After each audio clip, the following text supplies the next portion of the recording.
Welcome to Have an IPA with a CPA. We're here to share ideas to help businesses make more money and for the owners to keep more of the money they make. Hi, I'm Paul Mueller. I'm Brooke Hupp, and this is Kelli Estrada, and we're all part of Mueller Pye & Associates with offices in Northern Colorado and Katy, Texas. And today our topic is going to be about starting a new business. But before we start a new business, let's talk about beer. Brooke and I are sampling some of the great beers here at Liquid Mechanics Brewing in Lafayette, Colorado, an award-winning brewery. Brooke, what are you tasting today? I have their peanut butter porter, which I've heard is very smooth. It is an 8.2% beer, though. It's like a liquid peanut butter sandwich. That's what I've heard. And I'm having the Key Lime Doughboys sour beer. Now, I'm not really a sour beer fan all that much because of the acidity, but this beer is made with marshmallows, which takes a little bit of the edge off. So let's give it a try. Cheers. How is it? Ooh, I can taste that peanut butter. I could sip this for a while because it really does take that acid part of it off. So if you're wondering why Kelly's not having a beer, she's our designated driver today. So Brooke Someone's and I can enjoy the beers today. So we are going to talk about starting a new business, which can be pretty intimidating for people, a pretty daunting task to get a business off the ground. But as I always tell people, being an entrepreneur, owning your own business is much like riding a roller coaster. There's going to be some days that are so exciting and exhilarating. You know, you're throwing your hands up in the air, you're screaming your full head off. But then there's other times you just want to get back to the station so you can walk off and throw up. But that is living the full range of emotions, being that business owner and that entrepreneur. So we want to give you some ideas on how to get started off on the right foot. And let's share the screen here and let's go to the Small Business Development Center. This is a website from the Larimer County Small Business Development Center. This is an organization that's sponsored by the Small Business Administration, or SBA, and they're located in most communities around the country. So regardless of where you're viewing this video from, chances are in your area, you have a Small Business Development Center for yourself. The Small Business Development Center is more than a website. It's a physical location as well.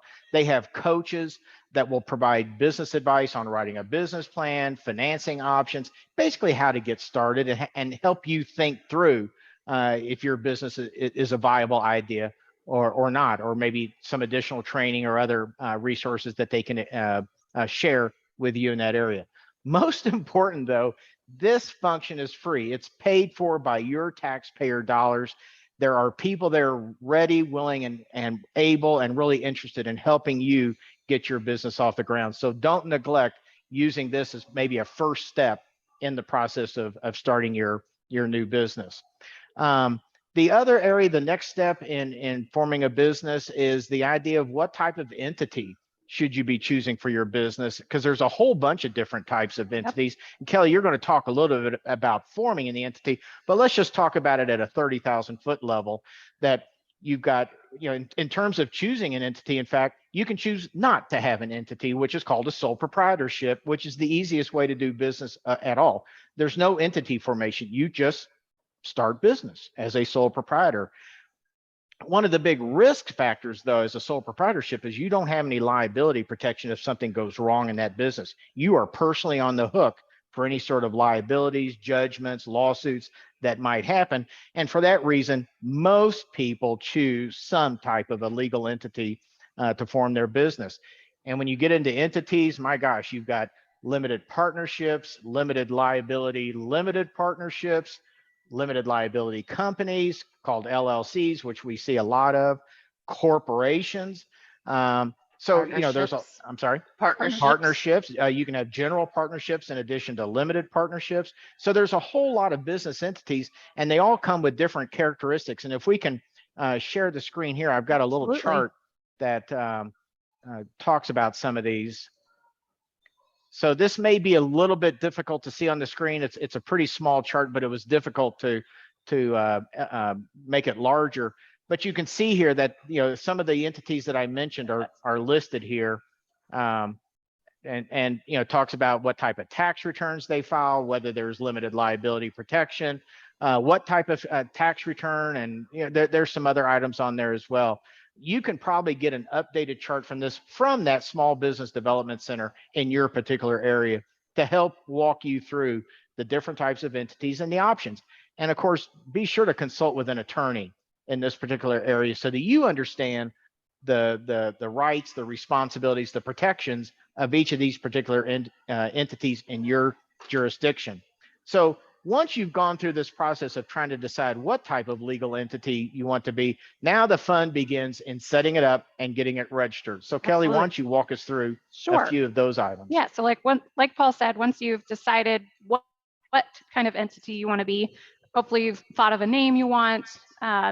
This is going to be specific to Colorado, but you're going to go for Colorado. They have this website called My Biz Colorado, and it's a registration tool where you can actually go in, you can register your business with the Secretary of State.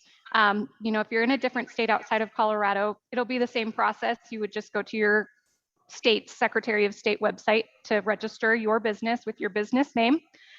This site is also going to help you in registering for sales tax if you need to collect on that, as well payroll tax, unemployment taxes if you're going to have payroll and employees.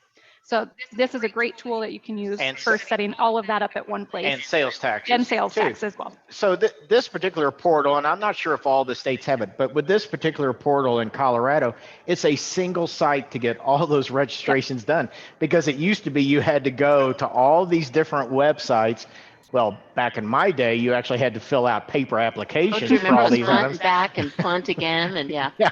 So, at least we've got, most of these have gone online. Colorado's taken it one step further by creating a single site to go in one place and get all your registrations done at one time. And if you're in another state, I'm sure you could probably just do a quick Google search to see if your state has this as well. If not, again, a Google search to your Secretary of State website for registering your name.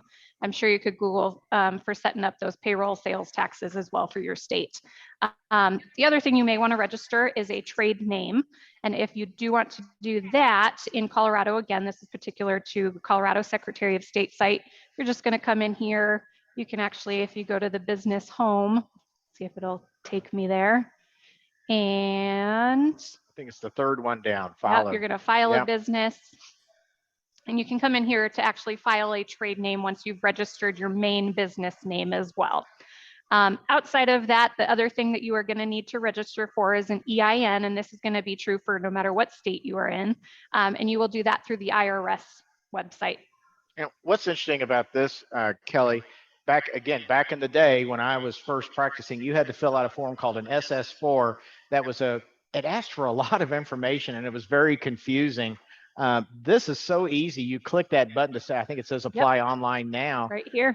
And it just walks you through every single item that you need to fill in to get your ID number. And you can probably get it done in about 2 or 3 minutes. Yep. Back in the day when we had to file the SS4, you were hoping to get that EIN back in 6 weeks. Yep. And you couldn't get a bank account until you had that EIN. So here, you can get it yourself just right away online, self-service. Yeah. So those are the main registrations once you're starting a business that you're going to want to look into. Again, as Paul just said, it's all pretty easy that you can do all of it online these days. Once you've set up and registered your business, the other thing you're going to want to look into is record keeping. And with that, I'm going to hand it over to Brooke because she's going to talk about what we recommend to our clients for bookkeeping and probably some other options as well. So when you're first getting started, a lot of clients tend to that Excel spreadsheet start out there. And that may be great when you're small and just getting started. But as your business grows, we really, in our firm, recommend QuickBooks Online. There's so many options. There's QuickBooks Desktop. There's Xero. Just whatever you use something. But we really recommend QuickBooks Online. You can use it anywhere. You can use it on the beach in Mexico if you want to. Anywhere you've got internet. You won't be probably doing that if you're opening a business, but that's a goal to shoot for. The other really neat thing about it is you can invite your accountant into it. So if you do have a question when you're working in your account, you could just give us a call. We can hop in once you invite us, and we can just see exactly what you're seeing. And this will really help you track all of those transactions that are happening. You can sync your bank account and credit card accounts to your QuickBooks Online. So as you're purchasing things, they're going to go in a holding area, and then you can record it to what transactions as they are happening. Brooke, a good example of how we're able to use QuickBooks Online in our practice to help serve our clients is it allows us to have that real-time access to what's happening in the business. And I go back to when Congress was modifying the employee retention tax credit, and they opened, originally the tax credit wasn't available if you got a PPP loan, which a lot of our clients got Correct. PPP loans. And then Congress modified that by repealing that restriction. And so retroactively, a lot of our clients were eligible, became retroactively eligible for those tax clients. Well, as soon as that law got passed, we were able to go into QBO and identify all of our business clients that now met the requirements for that retention tax credit. And so instead of waiting for the client to call us to say, do I qualify? We were reaching out to our clients and saying, you qualify for this. Let's get started because there's money on the table and let's get those refund claims filed. It enhances our ability to collaborate with our clients Absolutely. at such a higher level than if that software is sitting on their computer and we have no visibility or access to it. So it's a game changer. And if you are getting ready to purchase software, definitely give us a call. We would love to talk through and make sure you are on the right software, as well as if you do decide to choose QuickBooks Online, there are different levels, and we definitely don't want you getting into a higher level than what you need and paying more per month for stuff that you're not going to be using. And I was told a long time ago, the best accounting software in the world is the one you'll actually use. Correct, absolutely. Yeah. So, if you're going to buy QuickBooks Online and it's going to sit on the shelf for 6 months, that's not really a good idea. If you can get away with an Excel spreadsheet and you'll actually use it, that's great. But, some kind of software system, because you got to be able to monitor the growth and the health of your business at the same time. So, and remember that we're here if you need us. Yeah, we love working with startup companies, so we're here to help you every step along the way. We hope you found this information to be helpful. We hope you'll check out our YouTube channel, Have an IPA with a CPA. If you're there, be sure to subscribe to that channel so that we can share future videos as we roll these out to that channel. But in the meantime, Prost. Prost.